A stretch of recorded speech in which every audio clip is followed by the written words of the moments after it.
Hello, guys. Good day. This is Anne of Reinforcement Club, your fellow positive reinforcer. Now, I'm gonna bring this up. This statement, which is fake it till you make it. Is faking it the first step of making it? Fake it till you make it. Well, I would agree.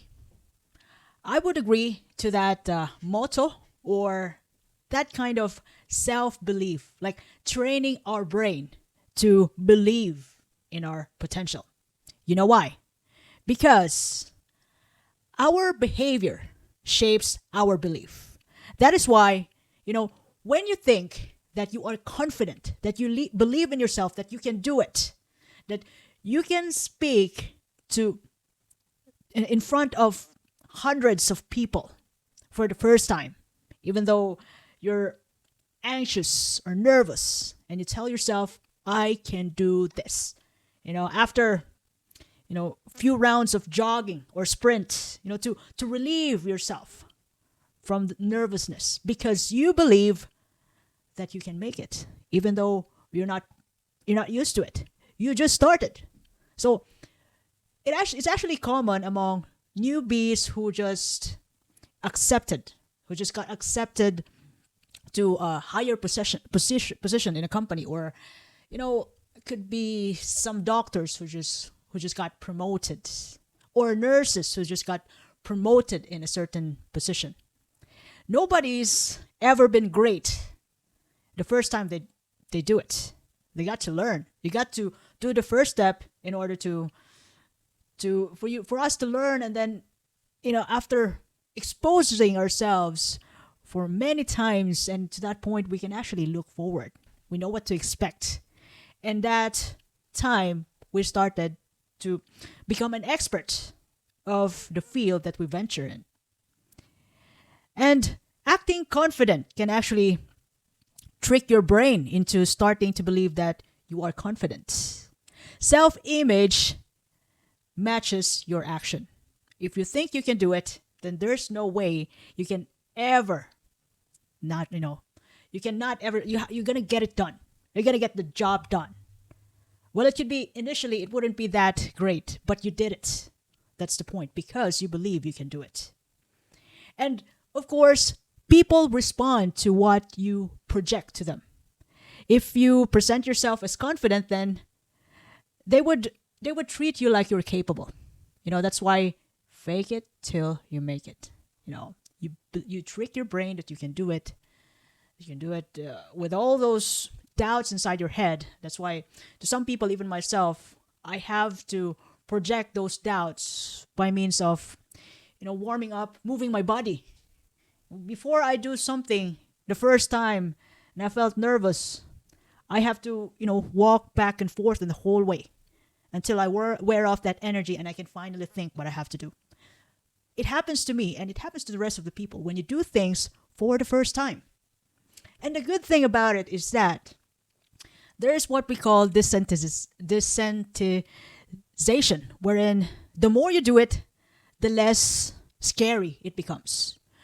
I work as a nurse, and the first time I ever put in a needle, I ever stick a needle, put in a needle like a cannula, on a patient, wrist or arms, I actually forget about it.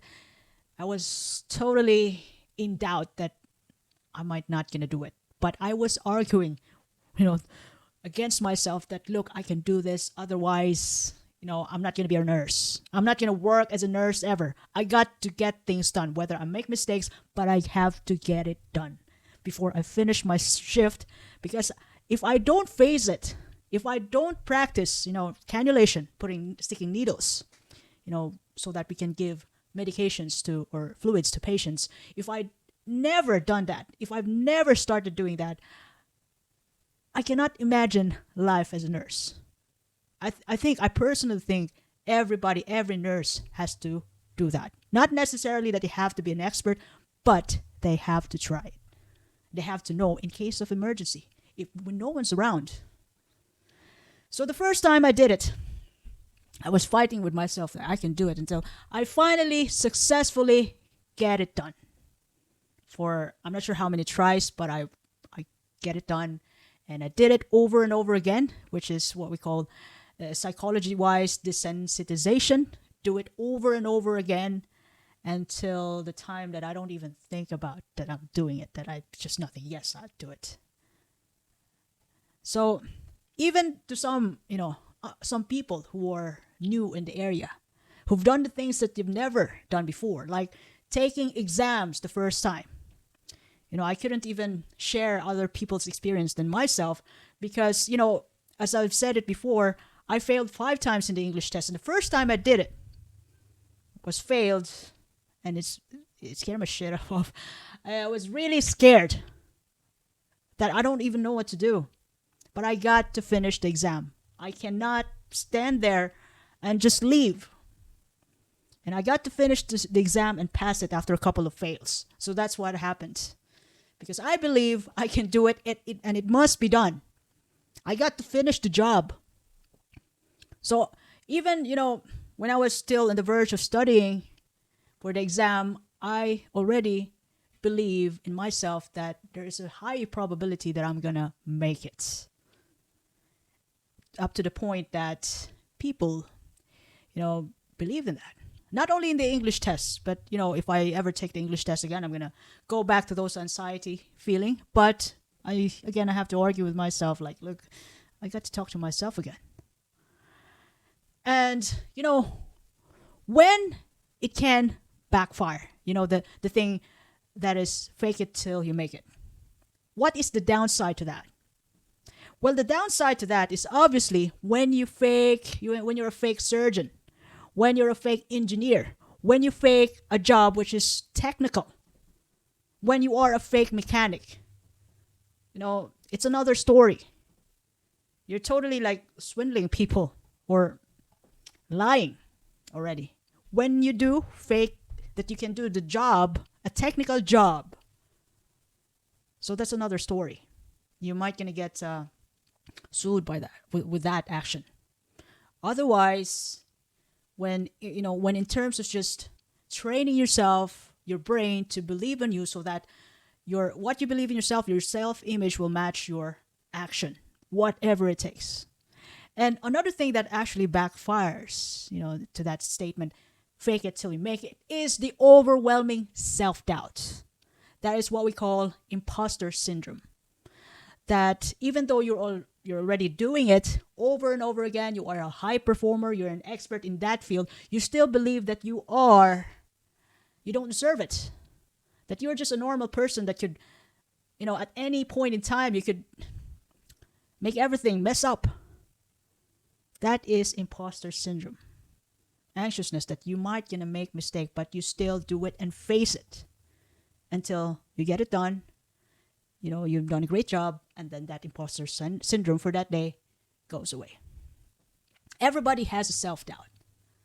It's just that when, as I'm going to reiterate it again, the downside is if you fake a certain job, technical job, which wherein you're going to face legal action, like a surgeon, could be a carpenter. You're pretending to be a carpenter that you don't even know how to nail the wood, stick them together. You have no idea what you're doing. That's another story. And, you're always gonna, I should say that all of us will face the so-called imposter syndrome. Even though to those times that, we already keep doing the same thing, the same job over and over again, and then we meet the pretty, challenges, some pretty small challenges that we've never encountered before, and we doubt ourselves.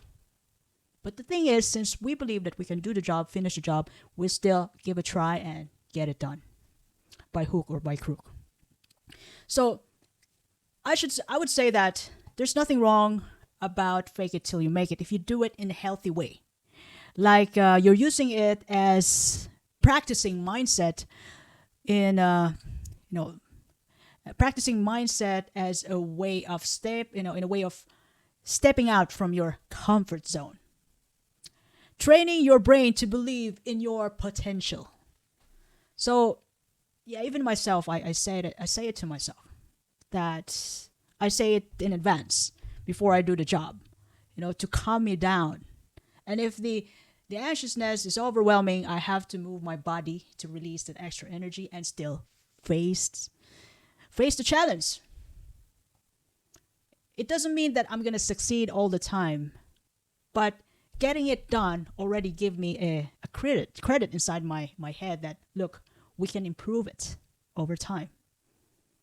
So if fake it till you make it does work, then it's all right to use it. Okay? And I hope I deliver something important to you for your day. By the way, if you ever love this episode, you can follow me in Facebook, YouTube, Spotify, Apple Podcasts, Amazon Music, even in X. Reinforce Me Club. By the way, this is Anne, your fellow positive reinforcer. I do appreciate your time and have a lovely day ahead. Thank you.